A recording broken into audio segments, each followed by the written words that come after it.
ümumiyyətlə dəb tez-tez qayıdan bir şeydir. Onu yəqin ki, siz də bilirsiniz də. Misal üçün biz uşaq olanda atalarımızın geyindiyi geyimlər hal-hazırda yenə aktuallığını qaytarır. Biraz bol kəsim Bir dənə şalvar şalvarlar. bu gün gəlib gələcək. Bu dizdən aşağı belə enli olur deyə Ya o- adı yadımdan çıxdı onun. O üslubun adı nə idi?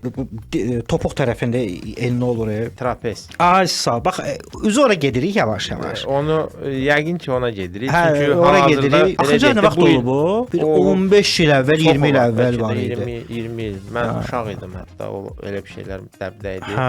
Həm bakenbordlar, enli bakenbordlar, enli trapez Ay şalvarlar. sağ ol. İndi dəb 2000-ci hər illərdə. 15-20 ildən bir hər dəb özünü yeniləyir. Yenidən təzədən darıxır elə qayıdır. bil ki, Misal, yenidən qayıtır. Yəni bir ara bir 5 il 10 il bundan qabaq hamı biraz daha dar biçim geyimlər geyinirdisə, Hə, bu hə. gün daha hamı O biraz bütün geyim əzaları Hə, otururdu sanki. biraz oversize tipli bol geyimlərə daha çox önəm verirlər. Bu da dəbin bugünkü gün onu tələb eləməyinə görədir. Hə, hə. Bir neçə il əvvəl üzəri yazılı və ya rəngarəng məhsullar diqqət çəkirdisə, bu gün artıq o Avropada ona sakit lüks deyirlər də belə deyək. Bir rəng, tonaton rənglər, Sakit lüks. biraz bol geyimlər dəbə qayıdıb şəhərdə də insanlarımızın geyimindən hiss eləmək olur onu.